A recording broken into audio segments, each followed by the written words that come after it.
Hello and welcome to the Unofficial Controller Podcast, your weekly gaming podcast, episode 141, God of War Ragnarok, with me, George, and as always joined this week by RGT. Kratos to my boy. How's it going? Really well, actually, George. How are you? Yeah, I'm good. Before we rip into it, everyone sat around going, hang on a minute, we only tune in for the American. Well, sadly, he's not very well. But because of the way the new trifecta of UCP is organised in Series 4, I'm arranging my fingers to try and make a triangle, but I seem to only be making squares back to school for me. Because of the way it's orchestrated, you get in an episode because, guess what? Your world's greatest understudy, me, is here, falling under the shadow of the mighty giant of the computing scene, Retro Gamer Thomas. Lucky to have you here. To all those wanting to wish Bobby the best, hop on the Discord and do so. He's fine. I think he's got a little bit of he called it a strep throat. I don't know what that is. Maybe it's an American term for sore throat. Either which way, we'll wish him our best. I'm sure he's gaming. So Bobby. Sony Santa Monica don't need to worry. He'll be playing God of War. And for those that want to stick around to the feature, we're going to give you a behind-the-scenes preview discussing not only the changes between God of War 2018 reboot and Ragnarok, also highlighting some of the new realms, controls, graphic settings, really what to expect. No spoilers. Calm down. Put your teeth in, George. No story spoilers. And very minimal story spoilers for the original as well. So feel safe to tune in and listen without completely ruining the experience for yourself and all those around you. With all that said and done, and with you being in fine form, RGT, I ought to swing round to you and say, Odders, grip that wheel. What have you been playing? You'll be pleased to know not much FIFA. Two games last night. That is all I've played this week. 2 matches last night. But other than that, Ni no Kuni 2, I cracked on a bit more of that. About 10 hours in. Mm-hmm. Really enjoying that game. It's definitely gripped me. Yes, it's weird because it's about 4 games in one. The whole genre thing is really different in that. I mean, you're 1 minute you're a action third-person RPG, then you're in a more of a zoomed out isometric retro RPG with random battles. Then you're into a RTS war side of it, and I'm now gone into. I've just started chapter 3, and I've just gone into it's like a Sim City. You've got to build your kingdom in a Sim City role. So it's literally 4 different genres there in the game. Very good. Wow. And the pace of the game is absolutely spot on. To be honest, I've only played the original.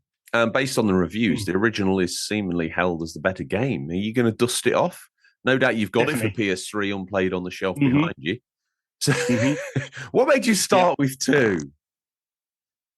I just saw it in the shop and I just thought, I really need to get into these. I was looking for something else to play. You know, we've had a bit of a lull period on the PS5.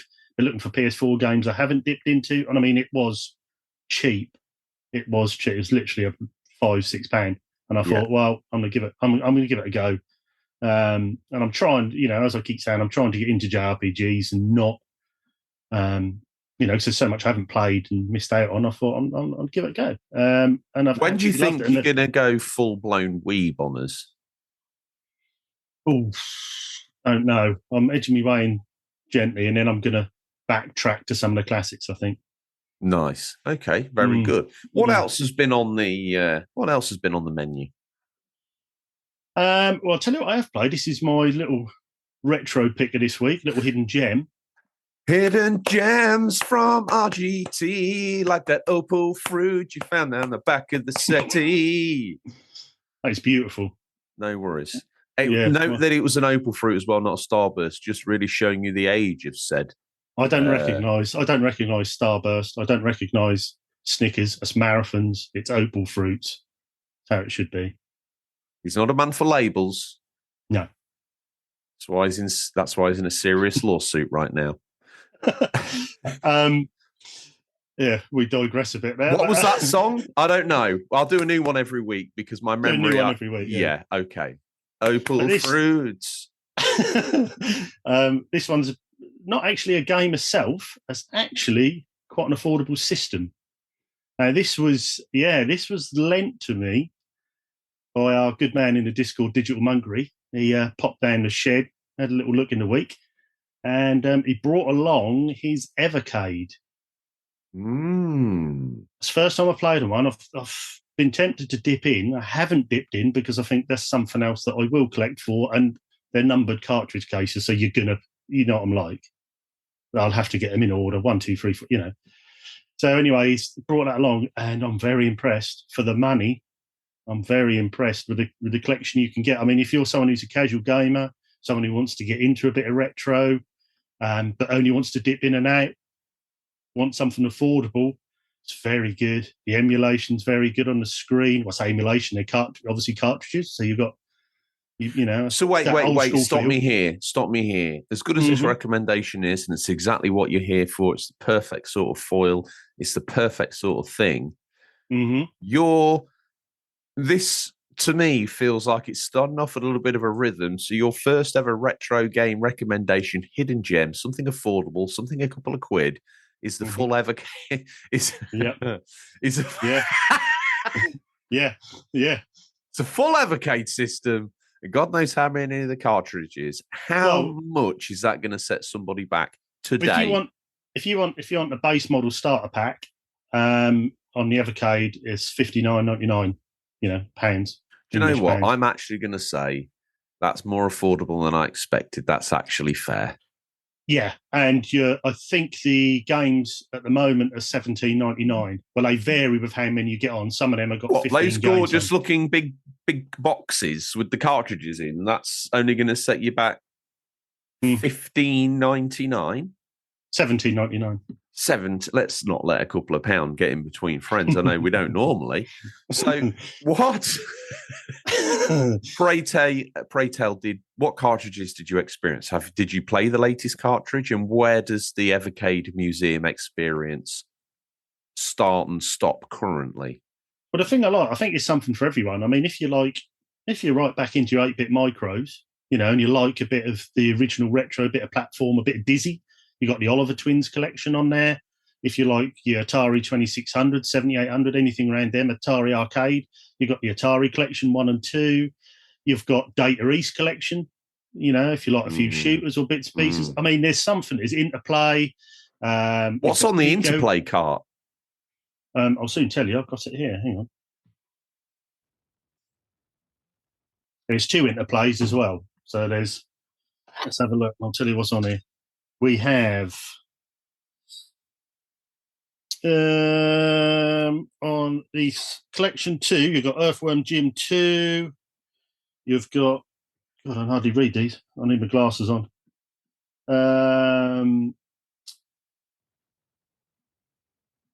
Prehistoric Man. You've got Bad Gravity. You've also got, in the other case, you've got Titan. There's a few other titles which I'd never heard of, so I've been sort of dipping in and out. But they're quite addictive and they play really well. I'll give them a do. They do play really well on that handheld. That's what worried me, whether they'd. Do you know my takeaway from this whole experience? And this is a classic George takeaway. We need to get a Patreon going to get your eyes lasered. Yeah, it's a bit dark in the shed. I haven't got the lights on, but there you go. Okay, and then just get you some blue energy light crisis, glasses. George. Energy crisis. You're absolutely right. I don't know how we can afford. To run that laser. I'm sitting in the dark. Well, Farmerton Ponsonbury Manor is meant to be dark. It's meant to be slightly intimidating, and it saves money. The third Earl, he wouldn't put wires in, so we still don't have that. I'm running off an extension lead here from the Wagon and Horses. So,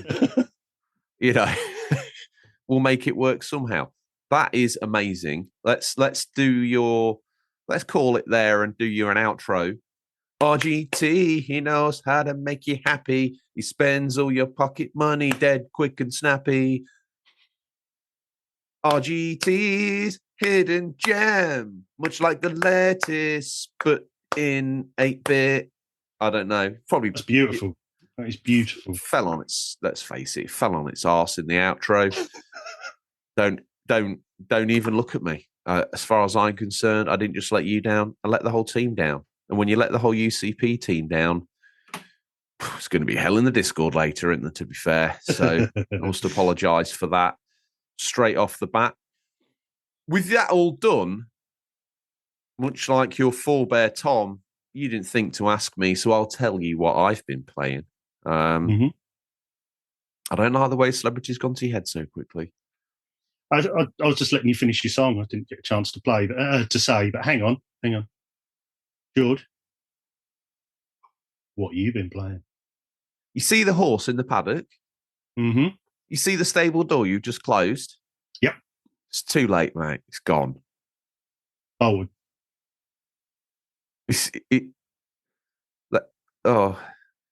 Mumsy, I'm too. I'll tell you what's going on. I'm struggling today because I'm tired. Because for some reason, last week I told you I was going to dive into the very hottest, latest PS5 game. I was going to Deathloop it. I was going to Returnal it. I was going to do this. I was going to do that. I was going to do the other. Browsing the online collection that I've built up over the years of playing on PlayStation, I noticed I had Shadow of War, the sequel to Shadow of Mordor. Oh, okay, yeah. The game's utter tripe, if I'm honest. Right. It's clever, it's got the Nemesis, but it feels like a clunky game in the background. It's nice, it's got some bits to it. Some of the online functionality is a bit lacking now because it's a bit of a dead game. But the whole process of fighting orcs, leveling up yourself and them leveling up. So if you die in this game, obviously you respawn at one of these big towers within this realm. But the guy that beat you levels up as well. And some of the dialogue they come out with is like, "Hey up, human. Yeah, nice to see you. I like to taste of pig flesh." Oh, so that sort of orc safe London accent, is it? But they've all have a safe London accent. They've all got like variants of it, and each one says something different. There must be so much dialogue for this game because here you are. I wouldn't want to get a chance to have a go at you, pigskin. Yeah. All sorts of weird stuff like you messed around with my blood brother. Well, surprise, I'm ready to meet you myself. That sort of thing. And obviously you track them as they go through. There was one guy early on, and it's completely random. I've done some research on the Nemesis system, as they dub it, and it's all about you building the narrative within your mind. This is only a very small part of the game, but it's one that's pretty cool. They've all got like these. There's beast slayers, there's beast riders, there's like, yeah, I love a bit of fire. Question is, do you? I've made these up, but it's the sort of thing they would say. Yeah. And as you get further into it, it becomes a bit more of a tower defense like game. You build up them. Oh, okay. There's a Lord of the Rings theme story running in the background that is of minor appeal. It plays very fast and loose with Tolkien lore. So if you use a Silmarillion as your sort of Bible, this game's probably going to do you nutting. If you kind of loosely dip into the films, you're probably going to love it, let's face it. So I've been playing a bit of that. Trying to think what else I've actually been gaming on. I think I did a bit more Detroit Become Human, but mainly this game has sucked the living wits out of me. Like I didn't finish playing it last night till 3:00. Maybe gone for it. Does Mumsy know you're up till 3? No, duvet under the door, tape over the keyhole. She never Good knew. Move. Okay, yeah, Good move. Play it cool.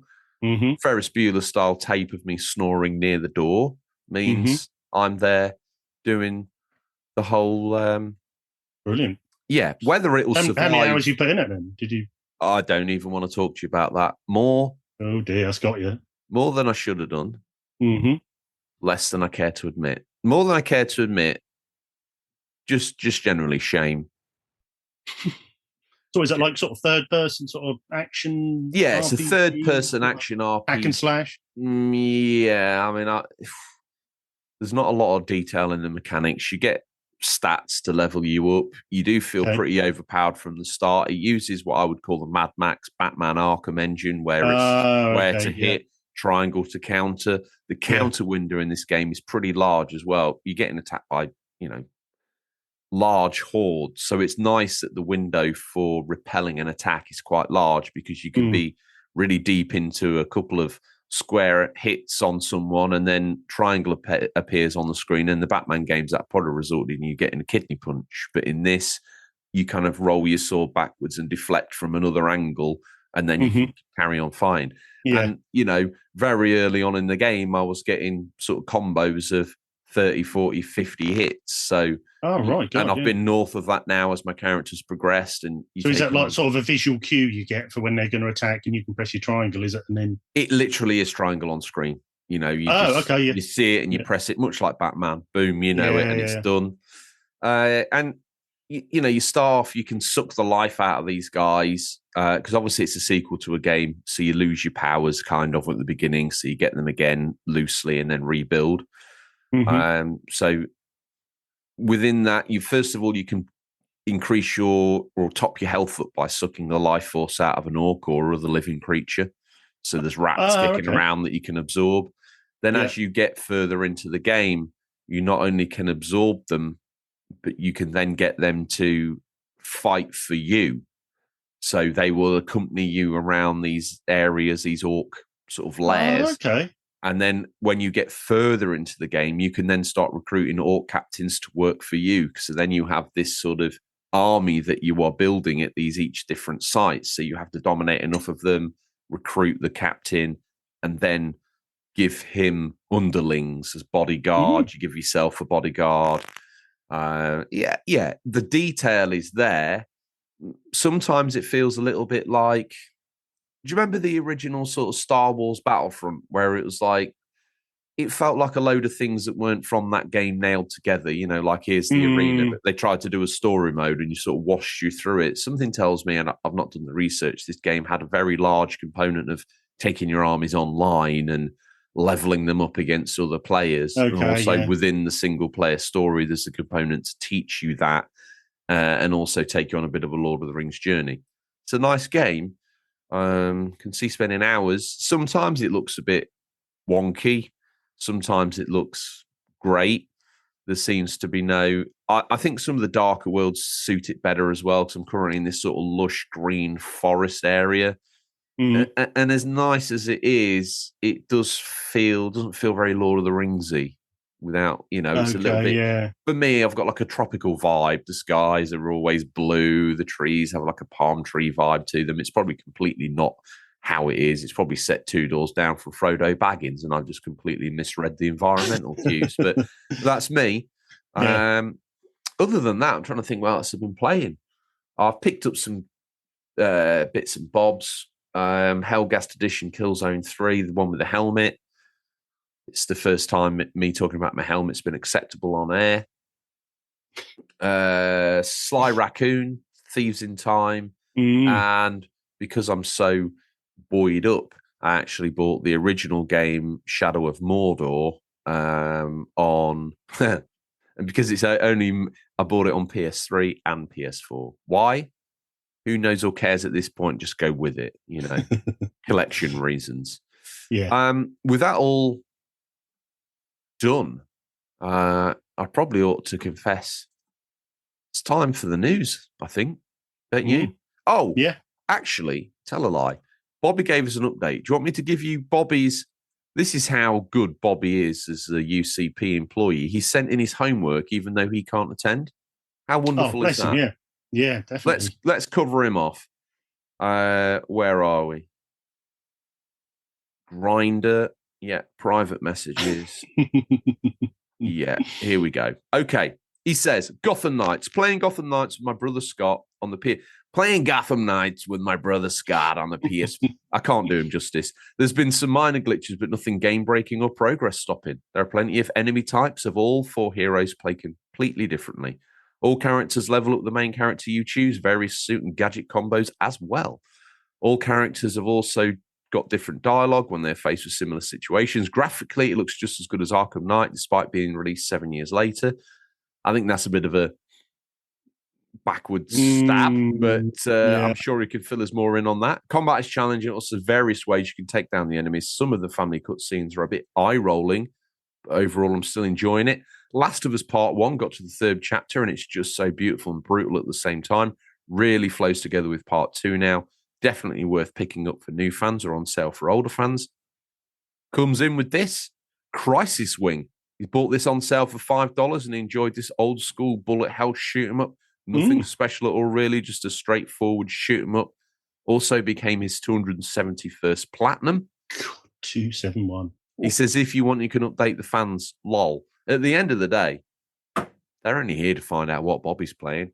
The only person listening now, Rose Space Monk and Elliot's mother. I found the point at which everyone else tunes out, and it's right before the news. So thank you to our 2 listeners. If you want to get in the Discord, please do. We asked last week for new people to join the Discord. Your threats went unheard, RGT. Yep. Why? What part of free is freaking people out? Is there anything there that forces people to commit to some sort of weird friendship, or they're held at gunpoint, or they're made to feel guilty, or could you just come and silently peruse the Discord without dipping in the Discord? You can come join the Discord. There's so many, even just gaming on there. There's so many different little subsections we've got. We chat about literally anything, and it's a very, very friendly little place. Come get, even if you haven't never been on Discord before, try us out as your first time. Elliot's mum, come join the Discord, getting culinary delights. There's even a section about Downton Abbey. Come on. Yeah. There's a bit for everyone on there. There is. And if you're listening and you haven't got your mother listening, well, who even are you? Are you ready for the news? I certainly am. We've scoured the very darkest of the regions of the internet to bring you the latest stories. First up, you're going to love this. Switch is a grower, not a shower. We don't need to tell you that the Nintendo Switch has proven to be a remarkable success since its launch over 5 years ago. The numbers speak for themselves. As per the last official announcement from Nintendo, global sales for the console surpassed 111 million. Although we should have some fresh figures for you very soon. Stay tuned. Making it Nintendo's most successful home console and 3rd most successful Nintendo platform overall, behind the Game Boy and Nintendo DS. Something that's honestly come as a bit of a surprise to us. However, is that the Switch has now only surpassed Xbox One sales in the UK. We admittedly assumed that such a feat would have been accomplished yonks ago. No offense, Xbox, but I see Switches on every street corner. Every kid's got one. Every grown-up's got one. So what's going on? According to head of industry gamesindustry.biz, Christopher Dring, the Switch has only just managed to overtake Xbox Shiny bulky box. Now, while we don't have the official figures as to the Switch's sales in the UK, we can be pretty confident in saying that the region is not generally considered to be particularly hot on Nintendo products, at least when compared to the likes of North America and Japan. Dring posits his own potential reasoning behind the Switch slow uptake in the region in a Twitter response, stating lots of theories around this, the years and years of getting games very late, the fact that many Xbox and PlayStation games are made in the UK. It's a small country, so portable gaming isn't as big. It's a competitive market with all 3 platforms close in sales. Still, it's another milestone for the ever-popular Switch and further cements the console as one of the most popular and successful of all time. Well done, Nintendo.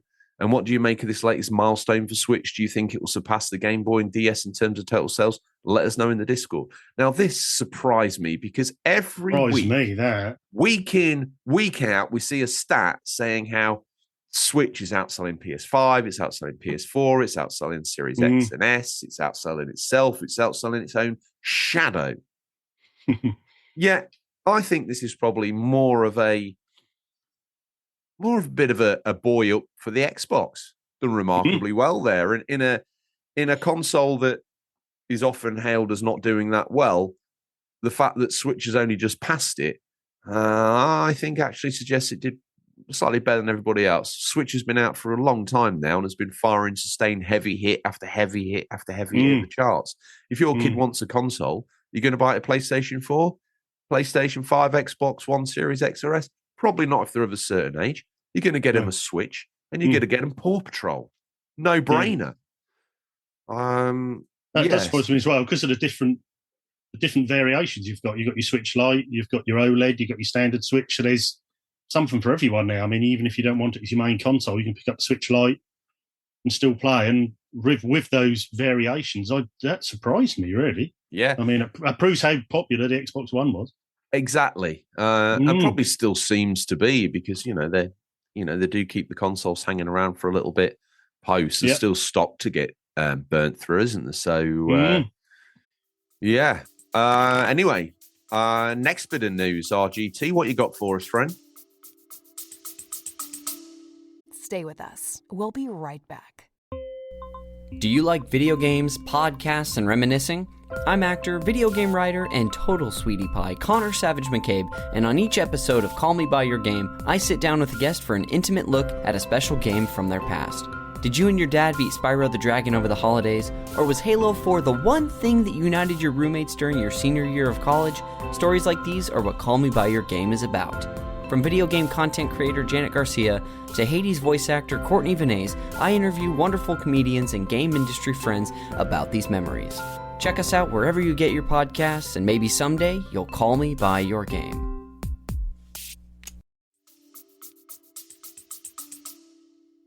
You're a creep. Mason. I don't mean you. I mean just the news. It may sound more like a garbled ice cream flavour, but Burberry X Minecraft is real, and it's actually surprisingly nice until you see the price tag anyway. The mega popular voxel building game as the fashion house have teamed up to create a select number of limited edition pieces of merchandise, including a $1,000 hoodie. What? Oh dear. A Burberry check scarf with Minecraft flowers on it, and a matching bucket hat and sweatpants. But the jewel of the collection is perhaps the square scarf, which features a print of a Minecraft landscape. Wow. My daughter's really into Minecraft, and I hope she don't listen to this one because that ain't happening for Christmas, I can assure you. Here's a full list of what you can buy on the Burberry website if you're feeling spendy. Logo and check cashmere scarf, $550, and that is sold out. I mean, what did they make one? I mean, landscape print cotton square scarf. Here's me draped in 4,627 logo and check cashmere scarves.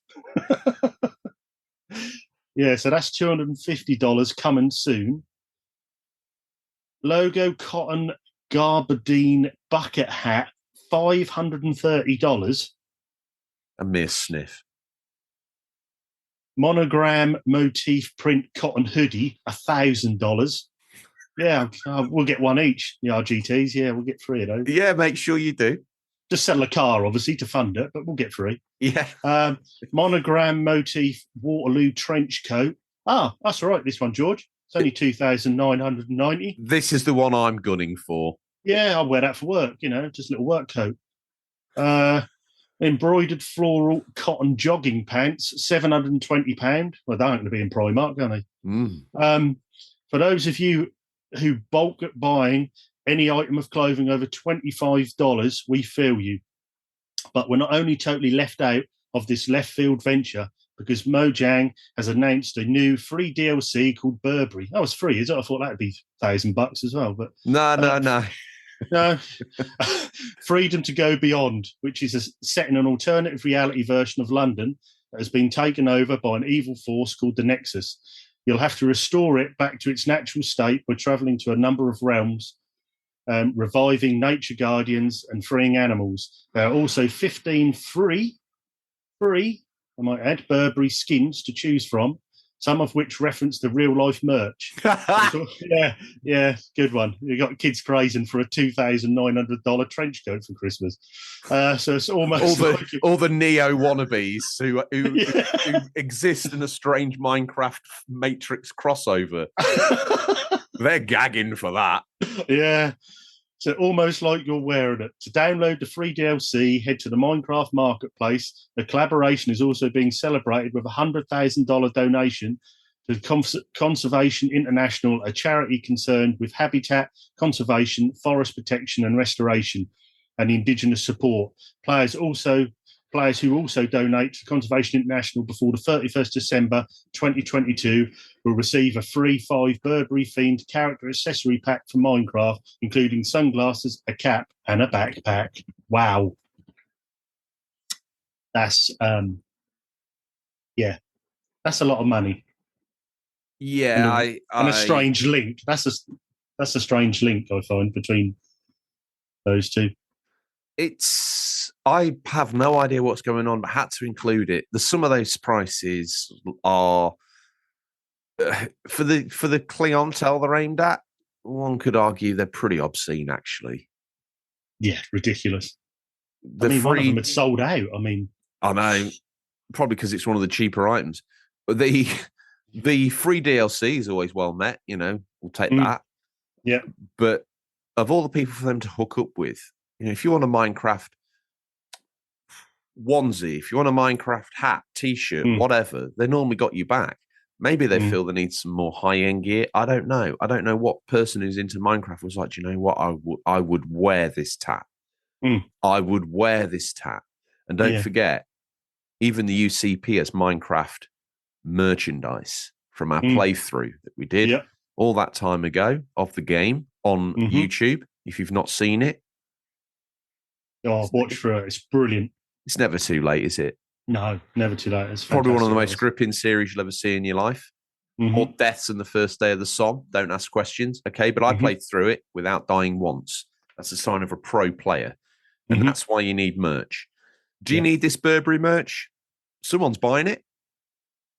I did. If I'm honest, I don't want to sound ungrateful for their charitable donation, but you would have thought Minecraft, aka Mojang Studios, aka Microsoft, you would have thought Burberry, the internationally famed now fashion house, not just for its chav check, but for its internationally recognized style ethos, could have, that's awfully short arms, awfully long pockets, $100,000. Stick a zero on there, Bill. Make it a mil. What's wrong with you? Yeah, exactly. I don't understand that. Drop in the ocean, isn't it? He wants to save the planet, but he's only giving $100,000 to Conservation International. He's off in Africa handing out blooming malaria nets and tablets. Yeah, well done, Bill. While you're off doing that, pandas are dying, and it's all your fault. That's a bit harsh. Don't sue me. It's not. You definitely haven't had much sleep, have you? No. Getting a bit aggressive towards Bill Gates. I feel a little bit like an org. Yeah, Bill. Coming after you, Bill. Yeah, what use of those glasses, Bill? Should have got yourself some laser eye correction. Yeah, then you'd have seen this coming. Yeah. Sort of he can sponsor us, so I can get my laser eye correction done. Then I can read what's on the back of the television. Mortal eye correction coming over. Sauron, you'll never see the same again. Yeah. Yeah. I don't. Lack of sleep. It's not the first time I've done a show with zero sleep, but I'm not getting any younger, and I have to admit I'm finding a little bit more difficult. Let's have a look at this next piece of news. This next bit of news looks like it's. You ready? These headlines, they don't just come better than this, do they? Time to chase some chickens. Fable is coming back to Xbox in the near future, this time with Forza Horizon developer Playground Games at the helm. Due to the team's development history, questions have often been asked by fans about whether the dev can make a successful transition from racing game to RPG. Well, in a new interview with SkillUp, Xbox's Matt Booty, a big booty, has tackled the query head on, playing down any concerns that fans may potentially have. They had a particular passion for the IP Fable. And I think they also demonstrate that they understand with what the heart and soul of Fable is about and how they can bring it forward for today's sensibilities and just make a modern take on Fable. There's stuff that I wish I could share and show because some of the things that I've seen are so encouraging. Just a few days ago, we learned that Deus Ex and Tomb Raider developer Eidos Montreal was reportedly assisting on Fable's development, which was not expecting that. For now, this hasn't been confirmed by Microsoft, but this could be the kind of experience Playground needs to help elevate Fable to an even higher level. We'll have to wait for gameplay to find out. Whether Eidos is helping or not, it's good to hear that the team at Xbox is encouraged, at least internally, by what Playground is doing with the Fable reboot or reboot. I don't know. Reboot. Get me some sleep, Ray. There better be some sleep in the boot. Let's hope we get to see the game in action soon. That's one thing I would say about that. We saw that really nice sort of CGI trailer saying they were doing a little bit of something in the Fable universe. Brilliant. It's a good IP for them that they could do with revisiting. Now, whether they can, what made the original Fable so cool was that Monty Python-esque British humour sort of just bubbling around in the background. Will it lose some of this? Will it lose some of that innocence to include the modern take? Yeah. Whatever that means. I think you know what that means. And it doesn't mean what you think you mean. And it means exactly that. A modern take on Fable, would that mean it's lost its charm? It always felt like a 1970s British sitcom existing in an RPG world. Which that's probably not going to wash now. No. Do you think Fable can still retain its Fableness nowadays? And is that why we haven't dipped into the IP for such a time? Not sure. I mean, they would definitely have. I think the games were of their time. And I mean, there was always the big build up with Fable, and they had their, that wasn't a niche market they were in. They were a different sort of RPG. I mean, I only played the first two recently, and they're very good. Very good. Yeah. Where you go with it, I don't know. Whether it's going to be like a prequel or whether it's going to be something alongside the games, I don't know. And how they take it, I'm not sure. I mean, it's interesting of getting a few others in to help. I'm not sure if that's a good thing or are they struggling with development. Is it a sign, though, of an IP that's already peaked? With Fable 2, I don't think you find many people that are going to want to slap me around the face with a glove, throw it on the floor and duel me to death about which is the best Fable. I think the internet and the world decided it was Fable 2. Fable 3, Fable 1 I really liked back on the original Xbox. It was welcome at the time. It felt, next gen compared to stuff we were playing on PlayStation 2, the original Xbox. Fable didn't quite live up to the hype Molyneux put around it, but it's certainly... No, he did hype. He hyped everything out of that game, didn't he? And that wasn't quite what was delivered, but it was still a very good, enjoyable as a game. What was delivered when I eventually got to the nuts and bolts of it, little disappointed, but at the same time, happy. Fable 2 came along, addressed pretty much all of those issues, delivered a great storyline that I was emotionally and intelligently connected with. All that investment that was rumoured to carry over to Fable 3, might as well have poured it in the bin. And it wasn't even handled in a slick way like Mass Effect 2. It was handled in a really awkward and messy way. It didn't take in anything that I'd done in Fable 2, even though it said it would do. Didn't address my kids, didn't address the statue outside looking nothing like me. All they could have done is import my character from the last game, and boom, there it is. Why was that so difficult? And then into that, the Connect only, God knows what that was called, Fable Coach Rider Simulator, where you kind of do magic from the back of a... I mean, it's all they could have done with it, but should they have done something with it? Probably not. So this new take on Fable, be it a reboot, be it 3, 2, 4, 500 years after the original, be it 100, 200, 300 years before the original, be interested to see what they do. It'd be nice to see it with modern graphics, but at the same token, it needs to have that Fableness, because otherwise, is it a cash in on the IP just to get people to buy it? Yeah, and it's also there's that tricky sort of crossover. Do you go for realism in this? Do you go for the big, Unreal Engine 5? Do you go for the big graphic? Or, because I mean, Fable always had that, they weren't quite realistic back in the games, slightly bigger feet, slightly bigger heads, hands, that was that sort of crossover sort of realism. So did they stick with that? Or, I mean, that's a tricky one. I think they've kind of got to, because for me, it's the art style of Fable that made it Fable. That art style existed in the one on the original Xbox. They could have gone full realistic in the second one, but they chose not to.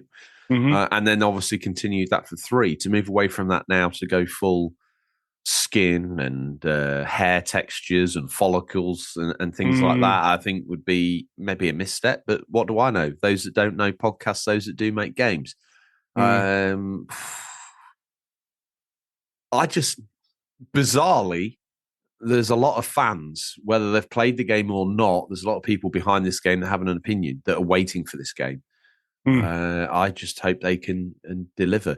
If they deliver something that's not Fable-ish, but it's still a great game, yeah, I'm still going to get behind it. But the question being, should they have been braver and done a new IP rather than cash in on the fan goodwill of the originals to make people think that another franchise is coming back to the box?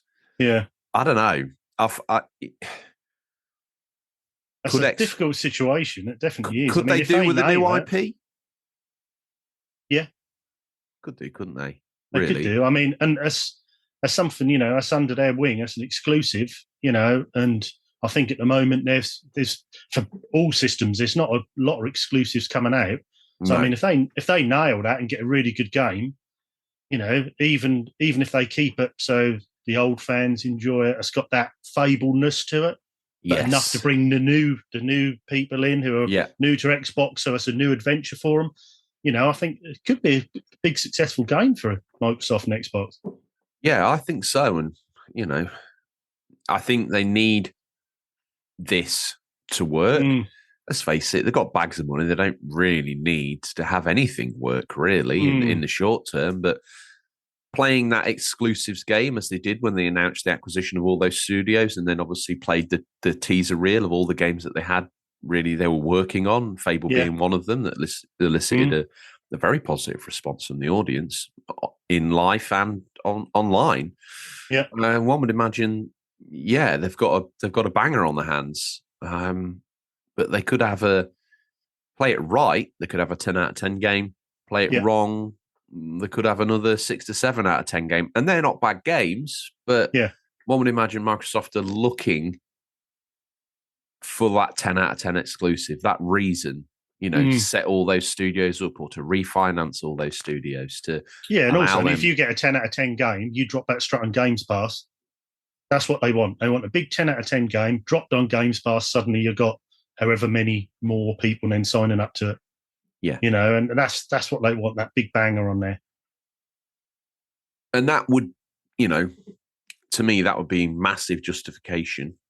Yeah, I think we've talked about this before. Games Pass, loads of games on there, really great quality, lots of choice, fair price. But if you've been into gaming your whole life and you're of a certain age, you've played the vast majority of some of those back catalogue stuff. So then there's the newer games in the indie bits to dip in and out of, which, keeping every gamer right now fat, dumb and happy while we wait for the slightly larger titles to come along. Yeah. But for me, that killer app, we've had Flight Simulator. Yes, we've had Forza Horizon 5. Yes, we've had Halo Infinite, but they've all struggled to break that high 90, very high 90, 10 out of 10 watermark that I think whether they need it or not or whatever, but it creates the groundswell of support that something like Games Pass needs and can do with. Imagine slapping that on the box. 10 out of 10, boom, don't buy this, get Games Pass. 3 months for £1 a month, boom. Like, hello. I mean, it wouldn't. I mean, it's probably slight damaging to their partners, but it wouldn't hurt Xbox to stick a massive warning label on the front of the game saying, don't buy this, go to the counter and buy this. An Xbox Games Pass 12-month subscription. Get this for X a month. It's probably never going to be allowed to fly in game because they're probably struggling to. I did read a wonderful article about this. They're getting absolutely swamped with gamer merch, but they're not being sent any games. So soon, apparently, at games, someone buys a Minecraft plushie, head office send another 10. No. Yeah. I did go in. I went in game, a local one to me last week, and that was very wade through the merch to find where the games are. It's like the back corner because they've gone into Sports Direct now, haven't they? Yeah, John Lewis Sports Direct. They're in both. So you sort of go past the tennis rackets, and then you've got a video game store, which is a bit strange. But and then you wade for all this merch, and there's pops, and there's plushies, and there's t-shirts, and then in the little corner, it was just a corner of games, and you think it's not really a video game store now; it's not a video game merch store. It supplies games. We complain about video game stores. Yeah, are we the ones that force this reality onto them? Probably, yeah. Buying games from supermarkets? Mm-hmm. Check. Naughty boy. Buying games from Amazon? Check. Naughty boy. Naughty boy. Check. Naughty boy. Naughty boy. Playing Naughty boy, George. buying games from anywhere other than game. Naughty boy. Check. Going into game, not seeing any games that you want to buy because you've already bought them, leaving the games on the shelf. Okay. No one makes any money until the asset's been realized. So they're sat there just as a massive cash sink to game. Suddenly, though, your eye casts across a really useless piece of tat. It's a Knight Rider wireless charging mat for $6.99 in the impulse section near the tills. Strangely, these are getting bought. Strangely, Airfix kits and Mandalorian Star Wars 3.75-inch figures are selling. Gamer Monopoly is selling. Pop Funko vinyls are selling. Is it hard to imagine the people at game management are wondering what the hell they need to do? Yeah. Yeah, it's a difficult time, isn't it, for video games with subscription services. And the weird thing is, the high street is struggling, yet rents have never been higher. So if game were to maybe focus down, minimize the plushies, stick a coffee bar in there, give people access to old and new consoles on the wall to play, make it a bit of a meeting environment. The markup on coffee is extreme. Yeah. It's 2p a cup. Well, I know they did try the sort of PC game, and I mean, I think the one in Norwich I went to, the game in Norwich had sort of a PC gaming area, sort of, in there. I didn't know if that was something they were going to push or whether they're still doing that or... I'll tell you what I want to see. I want to see, as cliched as it is, I want to see a fake brick wall. I want to see a neon sign that says gaming and coffee at game. I want to see I want to see your gamer. I want to see your game reward app actually be usable and not an inconsequential piece of garbage that you can't ever get to work, and then you end up with receipts, and then you think, do you know what, life's worth more than this. I'll just bin the receipt. Your points never go on. I want to see the app working properly first time, every time. I want to be able to go in, get a coffee, sit down, buy a magazine, gaming themed, not just Woman's Weekly, read that, maybe go over and peruse games, maybe have a curated section. And again, I say this about the online stores and I say it about real life, a curated section where a game sat on a shelf with a little write-up by the a little A4 sheet that says, you will like this game if you like X, renowned for this, renowned for that. Big game of the week is, I don't know, this week be God of War. Pre-order now. These are the editions you can pre-order. This is why you'd be interested in this because it's got that in it. This is 300 quid, but it's got this Leviathan or the Thor hammer in it. It's this, that's the other. You go over Xbox. It's like what the big hits.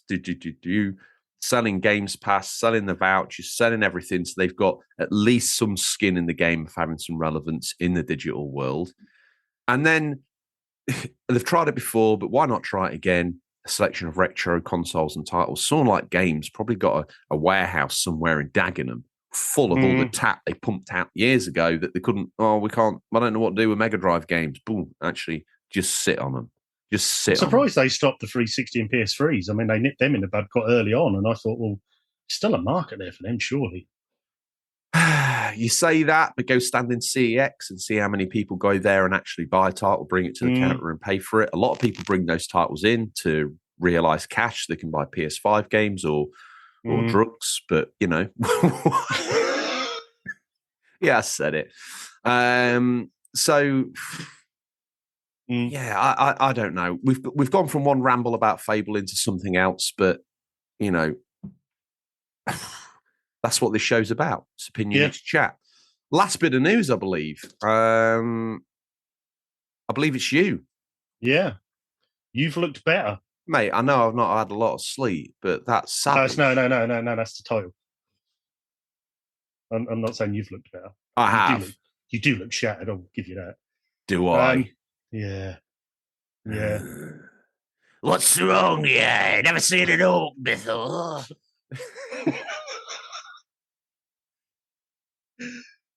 Anyway, yes. Bungie is concerned that PS5 players are inadvertently playing the PS4 version of Destiny 2 and has gently reminded players to check which iteration of the game they are running. The friendly nudge came during the company's weekly blog update, fittingly called This Week at Bungie. Amidst the usual list of tweaks and announcements was the fairly surprising directive, which the company picking up on the fact that a notable number of PS5 players are playing the PS4 version of Destiny 2 on their current generation consoles. Now, look, we may or may not have been guilty of doing this once or twice ourselves, particularly back when the PS5 first launched. Sony messaging around the aspect of the platform hasn't always been great, but at least now the PS5 version of a game downloaded by default upon purchasing the game. But imagine the wonderment of someone who has been playing Destiny 2 for dozens, hundreds, or even thousands of hours, realizing that they could have been playing the same game at a vastly improved frame rate with improved graphical fidelity, or maybe they are perfectly content with the way they are. In any case, check to make sure that you are playing the correct version of Destiny 2. The difference is as vast as the space between the stars. To be honest, were you playing the PS4 version of Destiny 2 this whole time? We promise we won't make fun. Pour your heart out in the safest place around, the UCP Discord. Now, I'm glad you read that out, because as I was reading it along with you, you said This Week at Bungie. I, for some reason, would have read out This Week at Bulgy. And when you said Bungie, I had to go back and be like, oh, yeah, actually, that does make a lot more sense than Bulgy. So I'm glad you had that. Bulgy. Now, giving our spin as we do on this actual piece of news, the whole PS5 version malarkey, Sony's messaging around this aspect of the platform has been a little bit weird. It shouldn't be that hard, and the whole disc in spinny spin while still trying to download the PS4 version, even though you need that in to get the PS5 version on the dash, is what I would call annoying. You know, what's that all about? And the information was very bitty when they supplied it with you, and you know, and it's a strange way of doing it. It really is a strange way of doing it, I think. A couple of games, when I did upgrade when I first got my PS5, I accidentally installed the PS4 version. And then I sort of thought, hang on, this isn't right. And then went back, saw the PS4, and then had to click the PS5. And I just thought, well, yeah, that's easy done. Confession. Obviously, I own the PS4 version of Star Wars, whatever it was called, Fallen Order. Okay, Jedi Fallen Order, yeah. Loved that game. Brilliant game. But I had some strange emotion, because obviously when I turned the PS5 on, you'd done the upgrade, which is great. You know, it was a little bit fiddly compared to others. You had to go down a couple of menus and across, and it was like, do you want the PS5 version? Yeah. I mean, you know, if you want to, why not hide it in a room that marked no entry, be on a door that says, you know, lethal pack of dogs.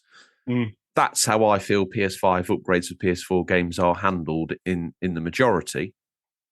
And every time I played my PS5 version, which was upgraded via the disc, thank you very much, EA. Thank you very much, PlayStation. But then it was a race to get the PS5 version launched before the disc drive went copying PS4 version to hard drive. Like, no. Yeah. And every time since, it's been that same ordeal. Playing with the PS5 version. Let's download the PS4 mega file for this son of a gun while you try and play what you're playing. Yeah, that is odd. Why isn't there just a little bit of code that says, check the disc, he's got the PS5 version on the dashboard. Why would this numpty want to play the PS4 version? Check Logic Gate 1. He probably wouldn't. Therefore, stop copying. Check the disc is the game we're looking for. Let him access the PS5. Slick. Stop making me feel technologically inadequate.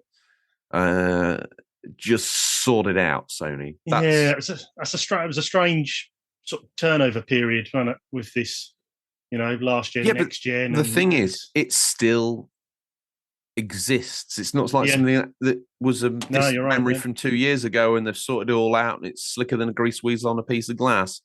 It's still a bit of a clunky mess. Mm, And I don't yeah. think it'd be that hard to just say to PS5, don't download the PS4 version, mate. You've just downloaded the PS5. Let him play his game. Stop being weird. Mm, yeah, I don't know what the answer is to it. I mean, can they refine that so it's just a lot easier system? Could they quickly program that so it's just a PS5 or PS4? You know, It's that which simple. version? Just click the version you want. If you want to play the PS4 version, should that even be an option? If there's a PS5 upgrade available for free, and these things happen instantaneously. So the PS5 sat there. Yeah. Okay, he's got the PS4, but there is a PS5 version. Download down. You can't play this game until you got the disc in the drive. Check the code on the first 2 seconds of the disc. Yeah, cool. You're all good. Yeah, maybe they should just do it where automatically, just if you're on a PS5, you put that PS4 game in, it automatically installs the PS5 version unless you tell it otherwise. And it needs to be that you need to go into some subsetting menu. It needs to be almost difficult to find that version and download it. It's possible, but it's not easy. Therefore, protecting you from this aggro. Yeah. Because the inverse logic actually protects them a little bit more than the current logic that we've got. Yeah. And I'm not against people getting an upgrade. If a studio wants to do a free upgrade for a PS4 game, crack on. Thank you. Yeah. And the fact that there's a couple of articles I read about that this week, and the fact that Bungie are like saying, please check the version you're playing, guys, because we've got stats behind here that says the vast majority of you are playing a last gen version when we've got this beautiful looking current gen. And I this year played Destiny 2 on the PS5 upgrade, and I'll be honest with you, it looked great. Yeah. I mean, I've been, when I played Jedi Fallen Order, that was very good. It's definitely a noticeable upgrade. And that's worth doing. Yeah. So I don't understand why people wouldn't want the upgrade. So you have to have the option, but just install the PS5 version first. I think it should just automatically just install it, and And if, like me, you live across a massive mansion, you've got a PS5 in one room, a PS3 in another, a PS4 in another. If I want to play the PS4 version, I'll go stick it in the PS4. I don't want to, I don't want any of this. No. I want it to be slick. Yeah, be a lot This easier. is, to me, I play consoles because I don't want the aggro of :/C download, go in the graphics setting, mess around. Give me the just give me the goddamn game. I'm here because I'm a dum dum. Yeah, I'm a dum dum. Okay, that is a line drawn in the sand. Now we move to community corrections once again. Flawless victory. I don't think I saw anyone in community corrections saying we've made a boo boo, which means our gamer knowledge is either 100% correct or they're just too lazy to say anything. Yeah. Or Elliot's mum and Rose Space Monk don't have enough of a cross section of knowledge to pull us up. Yeah. Or we got everything wrong and they just can't be bothered to type it all. Yeah. And Odders is asleep. He's missing in action. If you're there, Odders, find a way of getting in touch. Let us know you're okay. You're in the Discord. Where have you been? You snivelling rat. I can say that. Yeah. I don't think I can, but I'm saying it anyway. That's a compliment. Yeah, you're right. In Farmerton, snivelling rat is the highest form of compliment available. Exactly. So let me ask you this, RGT. Did we miss anything? Do the listeners at home have an opinion or take on the news we missed? If so, how would they interact with us and give us a verbal dressing down in type form that only really we should be reserved for a dinner lady or our parents? Well, we've got questions at unofficialcontrollerpodcast.com or DM us at Instagram or Twitter. And then you can list the many mistakes we have made. Let me ask you this question. You're a gamer, so you're lonely. More often than not, you ain't got a girlfriend. All right, you don't get out much. You're addicted to a game. But you want to reach out to like-minded people. Sometimes you lie in bed at night crying in loneliness. Why does gaming have to be so isolating to me? Why can't I get a girlfriend? Maybe I could go to a safe place, a Discord channel. maybe for this mediocre podcast and find love. Yeah. Or even if it's just you find it upsetting that I can't read the back of an Evercade box and George ain't slept for a week, so he's just mumbling his way through. Literally, pull us up, get in the Discord. Yeah, if I don't get at least one statement from someone saying, George, we expect more from you. You get your sleep the night before a show. I don't care if it's your weekend as well, pal. Right? Yeah. You get up, you show up, you turn up, you do what you need to do. Exactly. That's the sort of dressing down I think I not only deserve, but am due. So, yeah. So even if I just go on the Discord, put in 2 corrections. 1, laser eye surgery for RGT. Yeah. 2, get sleep, George, you're a mumbling mess. Wow. You know, the way my brain works, I'm like, have I been that bad? Obviously, I have. No, oh, God. Sorry to the listeners. If you're here for the God of War preview, well done for sticking this far. Elliot's mum never knew she was that into God of War, but to be honest, somehow she's all in. She Lonely Hearts Selection, whatever. Okay. So to summarise, if you're sad and lonely and a gamer, the sort of cross-section we appeal to. Yeah. If you've got more gaming-themed action figures than you've had partners, this is the place for you. Okay? And that's basically one. All right? Yeah, I'm sort of looking around the shed thinking, you're talking to me, aren't you? I'm the one, aren't I? Yeah. For every RGT, hey, don't forget, there's always a bigger fish, right? Yeah. You know, there's always some more gaming figures than you. The cross-section between gaming figures and success for the opposite sex or same sex or whatever it is you're into is pretty low, I have to admit. Yeah. So if you're in that subgenre, then you're the kind of listener for us. Yep. Yeah. Okay. Anyway. More Brady guides than guides to navigate single life into coupledom. You're just looking around my room, aren't you? You're just pulling things up out of the room. I'm reading from a list of things I have myself. If you've got more games and brain cells, i.e. 2, you're also perfect for the UCP Discord. Yeah. Okay. So anyway, all that done.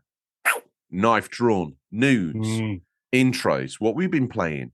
RGT's Hidden Herbal Fruits. Or whatever that section was called. I don't even remember anymore. Sponsored by Evercade.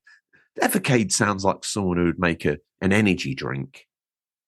It does actually sound like an energy drink. Sorry, Evercade, if you're listening. But... If you know when you're going little or rowdy and you can't buy Dairyley, you have to buy like Milky Dave or whatever it is.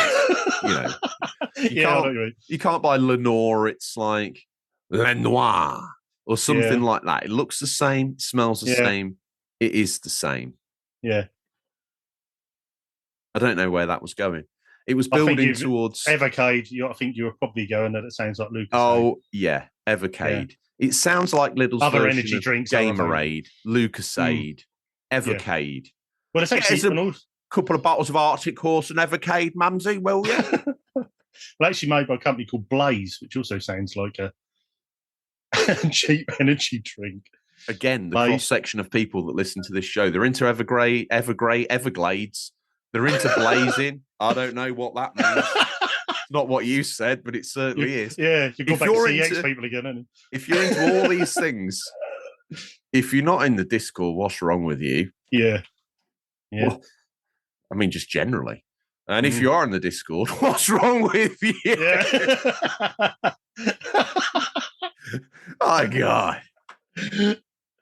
Last time I checked, I don't think there's a charge for these dating apps. Really? I use Raya, the celebrity one. Oh, yeah. As do you. So, we don't know. We don't know what they do. We don't know what they're doing. We don't know what they do. Anyway, with all that said and done, you came for one of the classic, at this point, classic's a very strong word, one of the classic UCP behind the scene preview features for a big game coming out to get you hyped, but not to ruin your excitement and enjoyment. I think it's time for it's time, RGT. So pull out your Leviathan axe and your body paint. Oh, that's just gonna. Are you ready to see me in body paint? Yeah. Let's do it. The God of War Ragnarok preview. Here at UCP Towers, we are getting quite the reputation for giving gamers the lowdown they need on the biggest games to be able to hit the ground running. So sit back, relax, and polish your Leviathan axe as we give you our UCP preview. Didn't realise how well that rhymed there, RGT. We're not just podcasters, we're below average poets. Even songwriters, I'd say. Wow. Okay. Well, Frost Fimbulwinter engulfs the Nine Realms, warning us Ragnarok is round the corner. And now with November the 9th's imminent arrival, Stingray has his sledge boot prepped. But evolution is the key in God of War Ragnarok, Sony Santa Monica's sequel to 2018's soft reboot of God of War.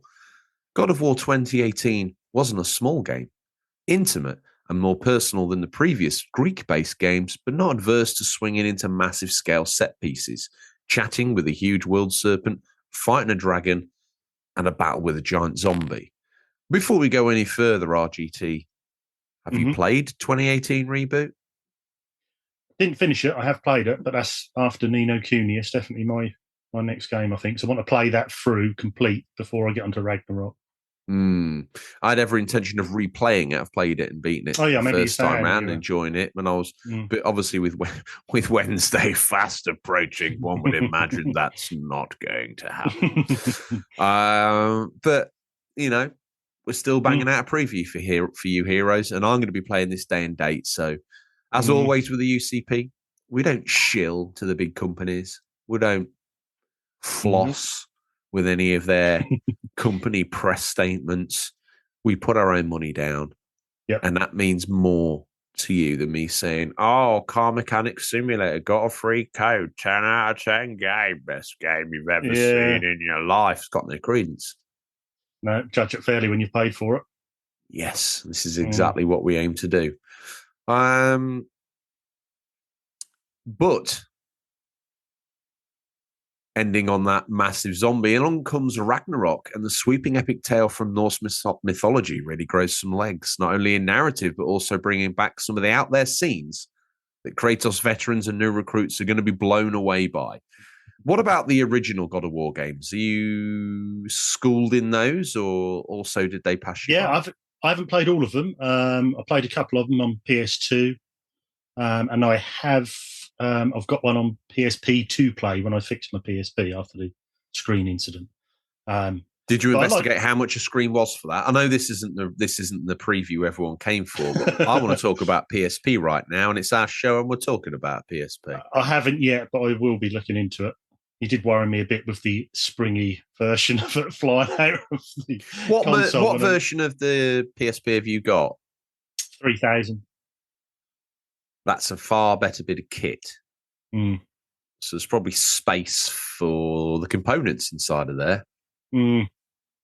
So anyway, your history of the franchise, obviously in the original games, you were tiny little Kratos sometimes. Yeah, sort of, and you were taking on massive enemies across big moving landscapes and all that sort of stuff. And all that got paired right back for 2018 soft reboot, and everything suddenly became way more intimate and personal.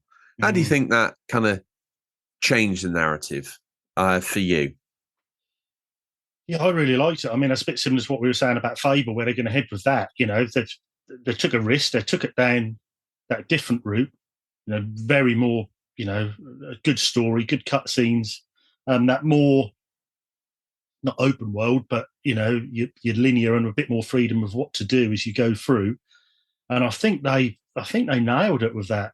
I mean, like I say, I've still got to finish it as yet, but I really enjoyed that. Wasn't what I was expecting at all, coming from the, you know, the earlier titles of what they were. And let's face it, they were a little bit more macho. They were a little bit more masculine. I'm trying to be polite here. You know, they were. Is this a safe word? There was a bit of booby, pixelated as it was. Do you think that if they'd gone completely numb to the outside world, a continuation of that style of storytelling would probably not work in this day and age? Was it time for Kratos to settle down? I think so. I think it was, the version of the game we got on the PS2 and PSP was of its time. That was, a popular sort of series. You had your Devil May Cry's, was similar sort of thing. Yeah. That hack and slash through the levels, that was a very popular genre at the time. But I think once you get to, the PS4, you've got the capabilities there, to take it that bit further. Let's do the story, but let's do it this way, and yeah, I think it was a risk, but they nailed it, definitely. Okay. Well, whether it's the lightning flashes around Kratos as he finally locks axe blade with hammer against Thor, spacey fights in what seems to be a place between realms, and yet more Valkyrie-type enemies, or flinging flows clean off a number of moving sledges. Yes, sledges are a method of transport in God of War Ragnarok. There's even a giant flying jellyfish, a mermaid-type lady in a large glass pool that you have a conversation with, and no, this isn't a UCP fever dream. This isn't George staying up way too late playing video games. This is God of War Ragnarok. And this time around, you can sense the playfulness in the 9 realms that make up the Norse god's home. How far did you get in the game? Oh, I can't remember actually through where I was. I can remember through time. I think I was about 17 hours in, I think. I think you were damn nearly there, if I'm honest with you. Really? Yeah, I think it's 15, 16, 17, something like that, I think I put into it. Wow. So how long is the reboot? Was that, 20 hours, 18, 20 hours? I think it was somewhere in that. I think if you get distracted by some of the other bits and bobs and you go back through and you backtrack a little bit and you generally mess around with the game, your time's going to be extended. But I haven't checked on how long the game is to beat, but I think I was probably around 30, 40 hours from memory. So if you've been on a more direct linear story path, then maybe 25, 30 hours to see you done. So you're over halfway. Yeah. So, yeah, maybe you should just dust off your save. Yeah, and get stuck back in. Definitely. During the past, Kratos explored many of these realms, some through side quests, but some were locked. So obviously the 9 realms existed in the original game, but some of them were not enterable. But this time we get access to them all, and even the returning realms feel and look different this time around to their previous incarnations. The difference isn't simply Midgard is frozen, but the likes of the fiery Muspelheim are also more than just combat rooms. The lava-filled areas are forbidding and filled with distinctive monsters, and the most distinctive way that the sequel stands out from its predecessors, Shadows, heaps more skulls of all sizes to crack, from the humanoid to the formless and wriggling. Someone very eloquently. Yeah. Yeah. Yeah. I was just taking it all in. This sounds amazing. It's good that you got access to, like you're saying, all from the start. Yeah, I think that makes, that probably makes for a better game. Maybe slightly less linear and a little bit more open linear, for want of a better word. Each realm has more unique inhabitants to call its own, meaning they all feel alive and filled with personality than before. Speaking of lively, I don't know if I'll pronounce this right, but Svartalfheim? Yeah. Svartalfheim is one of the dwarfs, and some of Kratos and Atreus' few allies really jumps out. There lies, it's another one, Novella. Novella, a settlement the dwarfs call home, and it's something of a sanctuary from Odin's omnipresent gaze. Novella is a hive of activity, a rare and welcome sight in the God of War series. Now, in all the areas that you go to, this place is obviously, well populated with the dwarves, and there was a distinct feeling in God of War that it was the reboot. We always have to clarify this. Whenever we say God of War, no, I won't say that because we may refer to the older series. It was very There was lots of enemies. Yeah. It felt very empty. It was very lonely. It was you and Atreus. Whether that was a design decision or not to help you focus on the interpersonal relationship, I don't know. But it felt very you and him versus the world. Yes, there are odd characters that you bumped into along the way that kind of made it feel a little bit bigger, but there weren't any bustling settlements. There weren't any large areas full of NPCs. Sometimes NPCs can make a place feel just as lonely as having one character in, aka Oblivion, but there you go. Dangerous as ever, the world and its realms still need ripping apart for Kratos to traverse them. This means fighting across maze-like platforms, feeling way more kinetic, and Kratos is way more agile and can move vertically just as well as he moves on the ground. In combat, you've got the ways to use the Leviathan axe and Blades of Chaos. Triangle already one of these most satisfying buttons to press because it summons the hurled axe back to Kratos' hand. That's cool. Now performs extra tricks as tapping it enables you to use weapon signature moves, which employ the elemental powers each weapon allows Kratos to command. Those rejoined by additional from Kratos' retractable Guardian Shield, which also enables you to focus on parries or tanking larger attacks, meaning there is a real expressiveness to how you stomp enemies as Kratos. Well, not forgetting that Atreus also has some fresh spirit moves to help attract the attention of foes, more of which seem to appear at once. Lording over everything is, of course, Odin. You will have to deal with once you get through both Thor and Freya. Odin, voiced by actor Richard Schiff of West Wing fame, is his first major gaming role. His Machiavellian approach to the Allfather is fantastic, but his soft-spoken malice lends real weight to the drama and is the perfect antithesis to the gruff Kratos. After news circulated last week following a round of previews for God of War Ragnarok, developer Santa Monica Studios now revealed the official graphics mode for PS5, PS4 Pro, and PS4. If this ecosystem wasn't complicated enough, it is now. The team doesn't quite commit to the highs of 120 frames per second in its official infographic. Instead, it says many modes will feature an unlocked frame rate. Let's just have a little dig in to what that means. So on the PS5, you've got graphics mode, and that's going to favor quality. So there's a 2160p native 4K with a 30 FPS target. There's a favor performance mode, which is looking at a 1440 2160p 60 FPS target. There's a favor quality and high frame rate mode, which is 1800 to 2160p with a 40 FPS target. That seems to be probably the one to go for. Favor performance and high fresh rate at 1440p, unlocked at 60 FPS. We'll just bash these ones out for PS5. So there's favor quality plus high frame rate and virtual VRR, which is 800 to 2160p, unlocked at 40 frames per second. There's favor performance mode with HFR and VRR, which is at 1440p, unlocked 60 FPS. HFR equals high frame rate, VRR equals variable refresh rate. So PS5 getting a slew of different modes. These really probably, this is where the bulk of the actual PS5 weight's going to be put behind in the three different versions: base PS4, PS4 Pro, and PS5.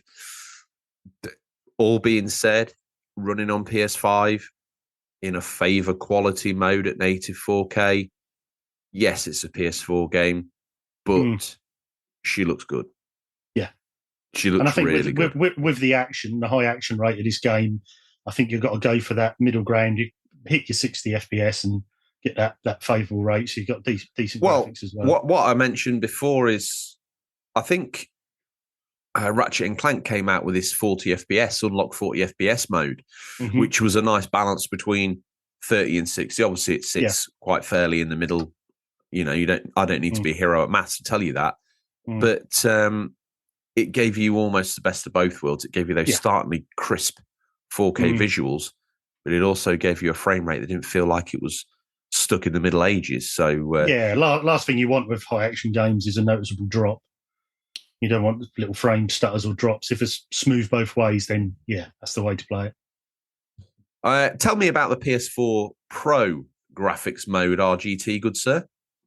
I've got favour quality, which is 1440p to 1656p, 30 frames per second target, or favour performance, which is 1080p to 1656p, unlocked 30 frames per second.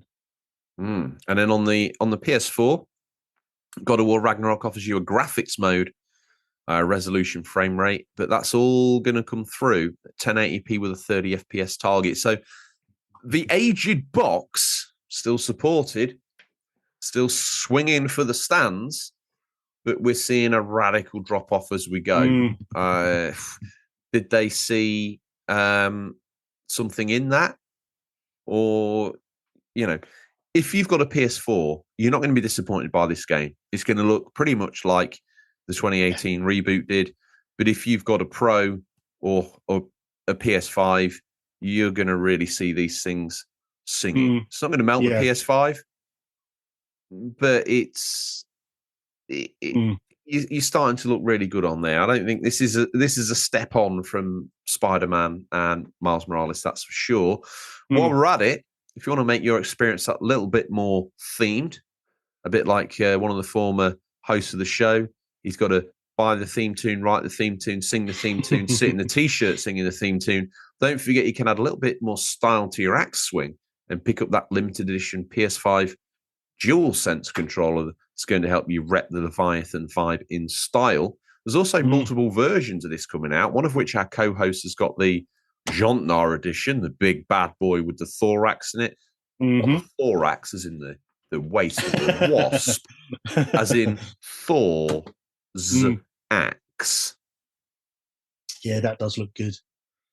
Yeah. Which version are you picking up? Are you picking up anything at launch? Not picking up at launch. I will play through the 2018 God of War and then decide from there. But I am a bit partial if they do a Steelbook.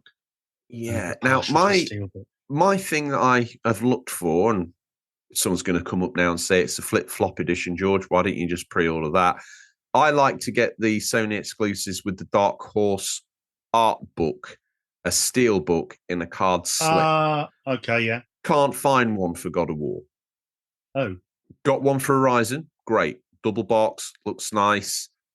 Mirrors the Horizon Zero Dawn box, the little red pull that pulls it all out of the case, all that sort of good stuff. But not seeing one for God of War. So if someone with slightly more brains than me wants to piece that all together and come back to me, that would be amazing. And I'll order that as well, because I've just got the vanilla blue case coming to me at the moment, but I'm sure over time I'll pick it up. That's what I do. Don't blame me. Sound buttoned up, isn't it? Yeah. No, yeah, I'm definitely looking forward to the release of it, definitely. From what I've seen so far, I mean, they were a bit slow with releasing bits and pieces, but if you look at a few of the reviewer scores and that so far, it looks pretty special. Well, it's hard to preview a game without giving too much away. And let me tell you now, this game, you need to go into it blind.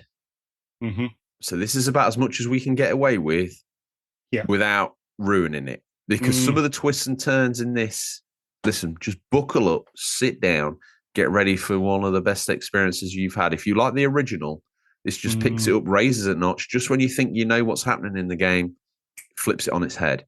And I think that's the theme of Ragnarok. Obviously, the original Norse tale of Ragnarok is one of stunning defeat, people learning to be more sort of grounded in life. You know, everyone has a Ragnarok in their life where everything you thought you knew suddenly changes, be it a life experience, work experience, or whatever. And you basically reboot and have to learn about yourself and rebuild yourself from a point of something you thought you never were going to do. You know, as someone once said to me, life never stays the same. And in God of War Ragnarok, that very much applies to our good friend Kratos and his son Atreus. So buckle up, get yourself ready for Wednesday. If you're listening to this show in 2025, how was God of War Ragnarok? Why are you listening to this? I hope you enjoyed it. You know way more about it than we do right now. But fair play to you listening. One man that's excited for God of War One man who's set to capitalise on Kratos merch, amongst other things, Rustler's Burgers, rentals of associated DVDs like Thor and probably God of Battle, which is like some straight to DVD thing. Some guy lobbed in with a guy with some red streaks on his face, waving some chains about. Just different enough not to provoke Sony's ire in court, but certainly close enough for a kid to be able to work out that this is based around his favourite game. It's the Ray. Now, last week, someone in the Ponsonbury family sold some shares, and we actually managed to record the sound of Ray's spectral horse that I heard. I don't know what vehicle you saw him arrive in, but I can't simultaneously record 3 different noises from 3 people's own brain patterns, retrospectively edit those out and put them in the show. I think we'll just stick with the car from now on. I think so. He's down at the bottom of the yard. He's broke Wayne Ray out of retirement. I thought he was dead. Someone correct me. Here's a community correction for you. In the lore of the show, is Wayne dead or alive? I don't know. Either which way, he's had a buzz cut. He looks like Atreus.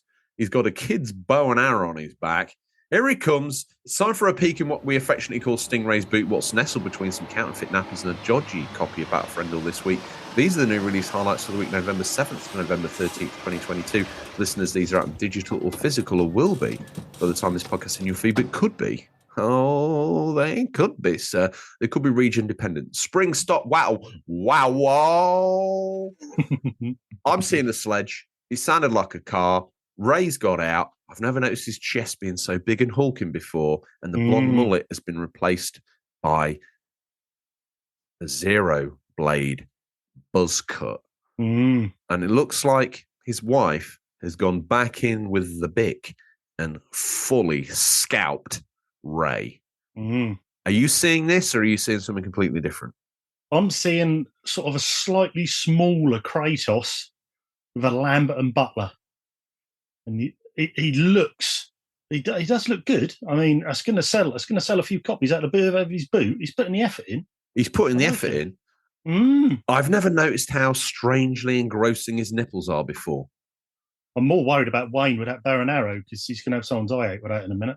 Yeah, he's got an Asbo, Wayne, so no doubt you'll find that embedded in you. Is that what's around his ankle? Yeah, that's his tag. Okay. Okay. I thought that was part of the outfit. No. Even spectral apparitions from your own imagination have to conform to wearing a tag. The law's the law, George. You're absolutely right. Yeah, so I assume no ownership rights over this show. The fans and the law dictate to me what I can or cannot say and what I can or cannot do. Some would say they're handcuffs. I see them as law guides. You know. Yeah. Although I don't know whether Wayne's alive or dead, but at this point it doesn't matter anymore. No. Okay. In our eyes he's alive, so let me reach down here in the boot. Look at this. The Unliving PC, November 7th. Raise the fear as fierce a necromancer in the dark world of the unliving. Lead your undead armies into the endless fight in this. Me lobbing it back in the boot. In this roguelike, Ray, really? I mean, really, pal. RPG game. Burn cities to ash with devastating spells. Slay epic bosses and turn your enemies into morbid servants. Right, let me have a look. Out of the way, Wayne. What we got here? We have got A Little to the Left, PC, November the 8th. A Little to the Left is a cozy puzzle game that has you sort, stack, and organise household items into pleasing arrangements while you keep an eye out for a mischievous cat with an inclination for chaos. Check out this playful and intuitive puzzler with 75 plus satisfying messes to tidy. Jeez. Wow. Move on. Here it is. Football Manager 2023. Right. You've grown since last time I've seen you, but to maintain the effect, you're standing a further 6 feet away from your father to make you still look like a slightly diminutive human. Your attention to detail.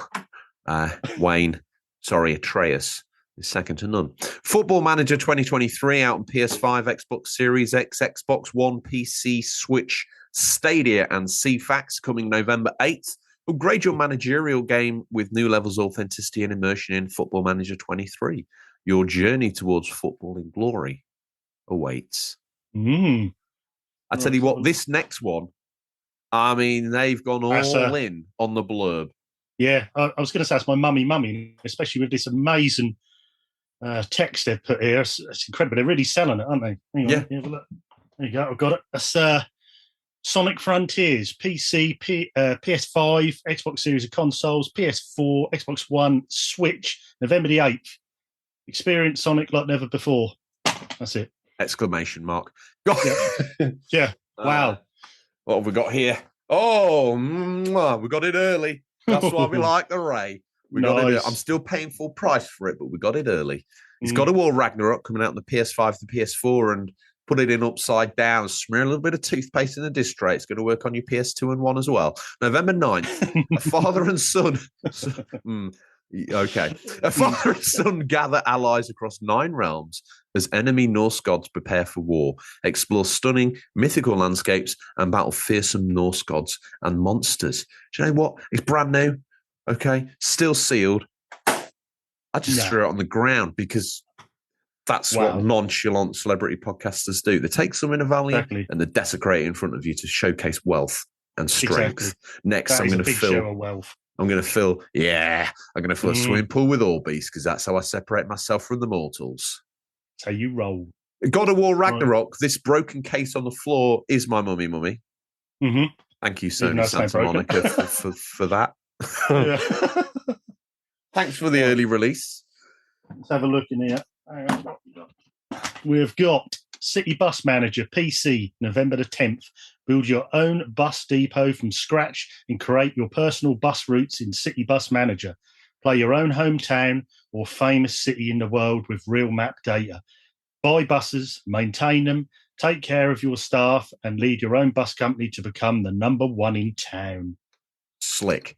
Fabulo Once Upon a Space Time on PC, November 10th. Crossblades with Space Knights in an Ray.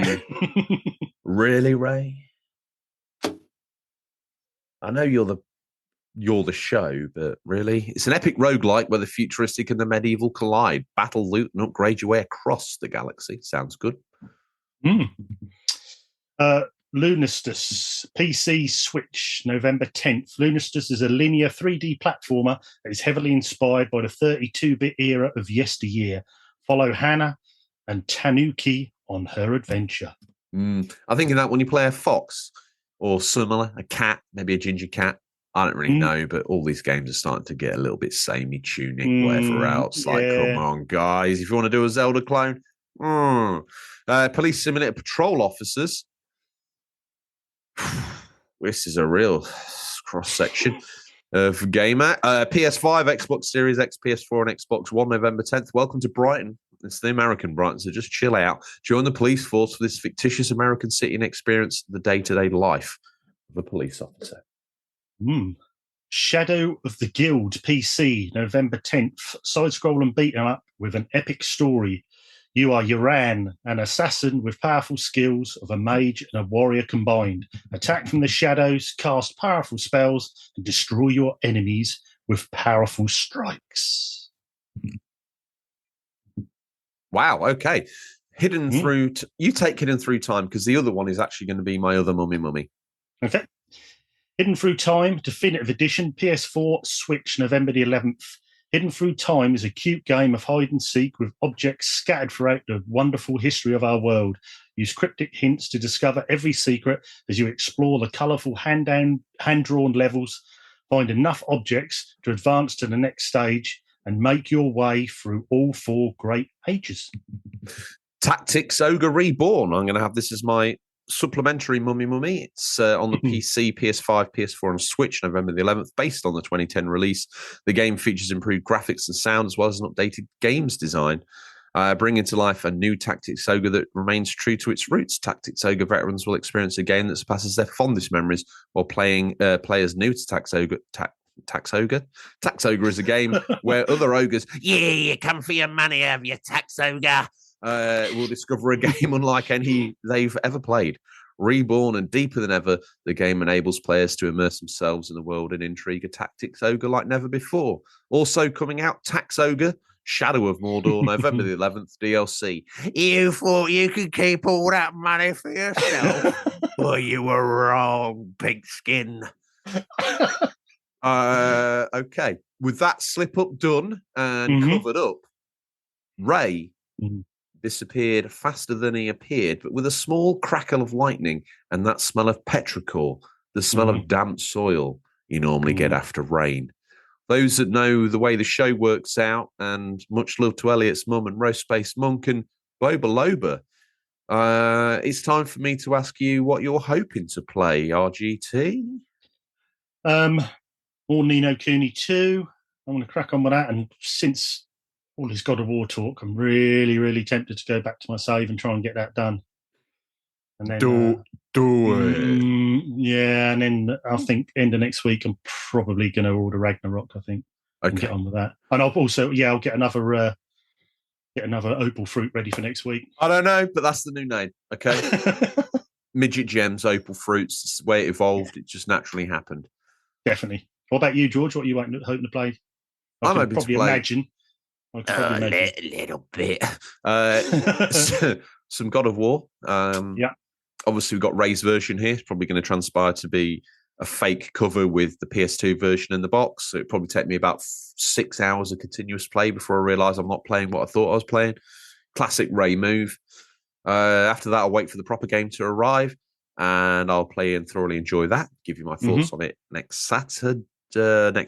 Next weekend, whenever the show comes out. I'm a celebrity podcast, so I don't have any bearing on time or space anymore. You're nocturnal now, aren't you? So you got all muddled up with your days. And I've kind of forced myself into a nocturnal lifestyle. Yeah, I'm sticking with it. Other than that, probably stab another couple of pigskins in Shadow of whatever it is, War or Mordor, both the same. Really, it doesn't matter at this point. But the sequel, which is Shadow of War, play a little bit of that. Probably shake a stick at the PS3 just for fun, because that's what I do. And that would be about it. Hopefully next time we can welcome the mighty Bobber Boy back. Yeah, get well soon, Bobby. Hope you feel better. Get well soon. But the trifecta means that we never miss an episode anymore. And one day there's going to be a George-less episode of the UCP. It's going to do gangbuster numbers, let's face it. Probably herald my retirement from podcasting, probably overnight. There's only one man with a feature in Retro Gamer magazine. And to be honest, in a CV where you and I compare with each other in a head-to-head, that's your special move. And I succumb to it like a slug to salt. Right? It's a great comparison, that is. Yeah, it's kind of what I would. Yeah, I would shrivel up. I'd go inverted. I'd feel like I couldn't probably wee in the stall. Probably six counties away from you. But like, I'm busting. Hang on a minute. RGT could be weeing right now. Therefore, I can't. And probably on that phallus-holding bombshell, that's all we have time for this week, listeners. As always, thank you for your time. I look forward to the pleasure of speaking to you again next week. Until then, happy gaming. Remember, there's absolutely nothing wrong with being given a small cable on your unofficial controller. It's what you do with it that counts. See you later, RGT. See you, George.